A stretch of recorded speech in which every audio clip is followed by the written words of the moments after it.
Vi har det ikke med at skifte holdning til ting. Altså den grundholdning, vi går til det politiske arbejde med, den er den samme før, under og efter valget. Er det ikke rigtigt, at I tidligere har været imod dobbelt statsborgerskab?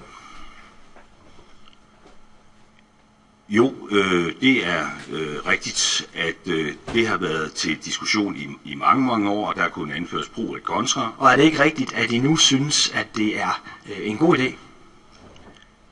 Det er rigtigt, at med den parlamentariske situation, der er på Christiansborg, der er vi indstillet for at stemme på det. Men hvis du... Hvordan kan I så ikke have skiftet holdning til det?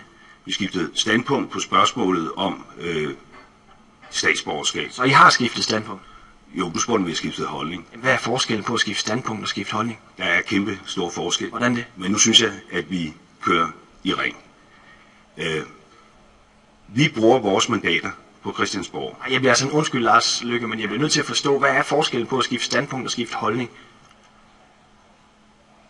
Jamen, der er meget, meget stor forskel. Altså, hvis vi nu tager nogle eksempler frem, så gik vi ikke til valg på at love skattelettelser.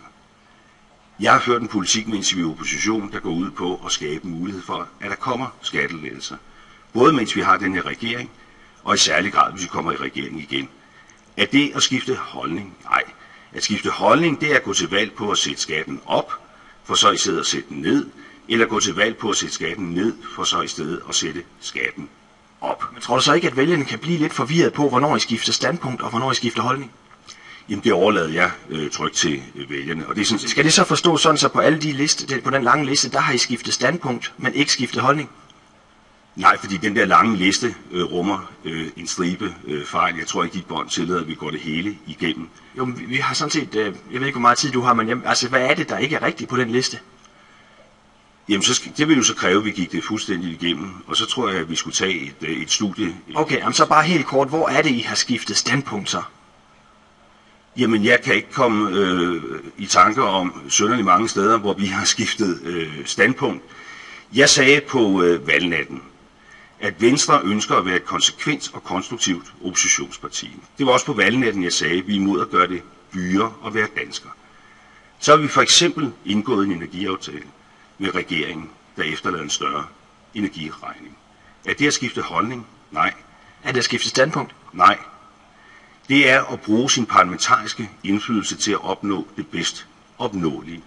Men det er jo nøjagtigt det samme, regeringen har sagt, når I har beskyldt dem for løftebrud. Men det må du snakke med regeringen om. Nu snakker du med mig, ikke?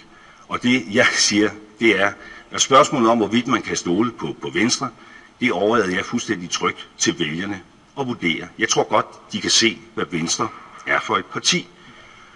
Og så siger jeg helt åbent, som jeg har sagt det hele vejen igennem, at så længe vi ikke er i regering, så bruger vi vores stemmer til at søge maksimal indflydelse. Både for at begrænse skadevirkninger og for at gøre det gode godt.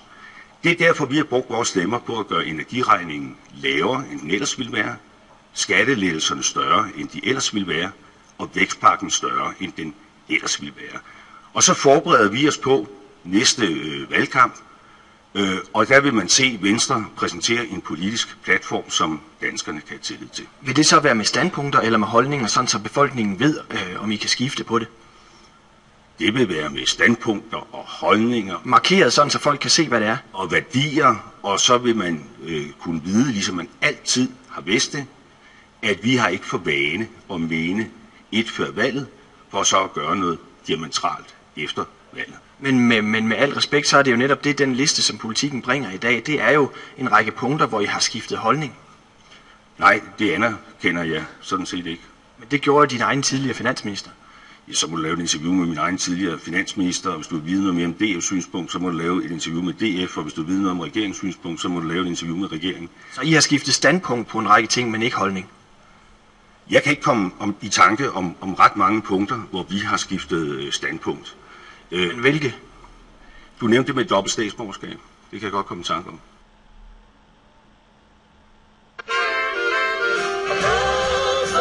Til dem, der synger kor, og dem, der spiller horn.